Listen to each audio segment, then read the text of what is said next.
So with the general elections being today, November 8th, our History Club wanted to create a short video about learning how to vote, especially since it is one of the most important things that we can do as citizens. Voting is very important, and it not only affects our communities, but it also affects each of us individually in various ways. Voting itself isn't as complicated as many people think, but knowing what the issues are and who to vote for based on your interests and opinions is the more difficult part. Before we get into the Pennsylvania races that include electing our governor and senator, we first need to learn some basic facts about voting. Let's begin with registering to vote.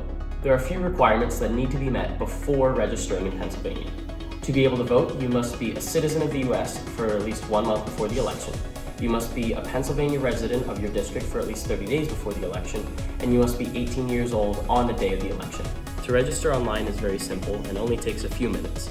All you have to do is head over to www.vote.pa.gov and fill out some basic information about yourself and how you identify politically.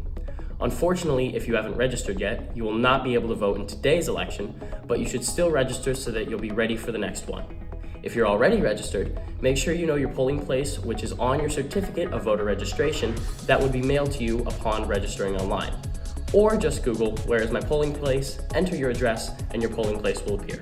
The next step is to learn about the various issues and the different perspectives on these issues. While learning about issues that we care about, it is important to challenge ourselves and seek out information that may be counter to our own beliefs. A good resource for this is procon.org, which is sponsored by Britannica and seeks to provide different perspectives on society's most debated topics. While exploring these different perspectives, we are able to more authentically think about the issues. When exposed to a point I don't initially agree with, it could actually make me be more sure of my pre-existing view, or perhaps if I could see better evidence on the other side that would lead me to challenge this view. Either way, it's a win-win for me. By putting yourself outside of your comfort zone, you can more authentically learn about these issues.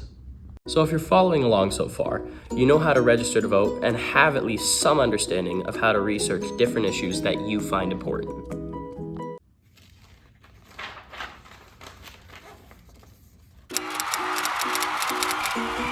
The next question is, who should I vote for? Well, this is a hyper-individualized choice that you need to make. Using the background work that you would have completed on various issues, you need to be careful to ensure you've actually been selecting the best candidates. When voting, we want to choose politicians whose values, stances, priorities, and their records prove that they best align with us. We can assume that you are not a fanatic that is able to spend hundreds of hours reading speeches, policies, and watching footage of candidates.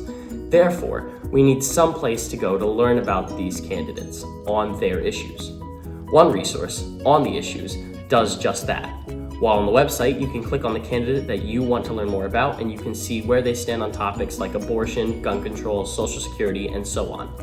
Similarly, but a more in-depth source is Vote for 11, which offers a side-by-side comparison of the candidates based on their own responses. Last, in addition to learning about the candidates, we also recommend learning more about yourself.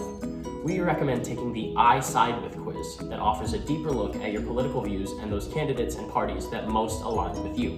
This quiz takes about 5 to 10 minutes to complete and asks a variety of questions on topics like social, environmental, criminal, and educational issues, along with many others. What's great about this quiz is that it provides users with a multitude of answer choices instead of the typical yes, no, or unsure. Hopefully at this point you're feeling more confident with the voting process and the steps to take to ensure that you're most efficient and accurate with your vote. We have shared a few resources that we hope you bookmark, and if you thought this video was helpful, we hope you share it with others. Voting is important, and we should be developing habits to become active citizens. And overall, the United States voter turnout is very poor, especially when compared to other nations. For example, in 2020, we had over 158 million people vote, but that was just under 63% of our voting age population. Compare that to France, Australia, Sweden, Turkey, or even Uruguay. These stats should be concerning, and we hope to see the turnout improve. Luckily, we can start fixing this problem today. In fact, we call on you to do your part by going to the polls and voting. Happy researching.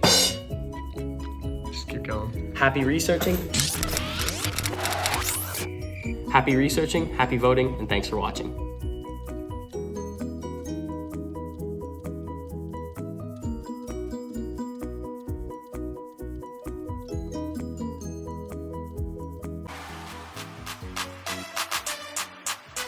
The next step is to learn about the different issues and the different perspective on these issues.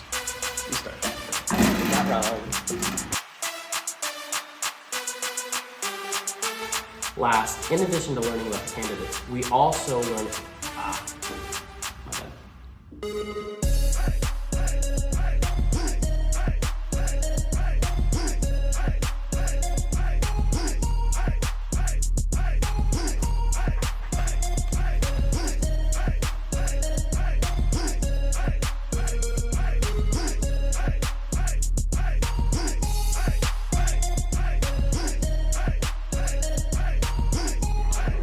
Wow, Colin, that was really good work.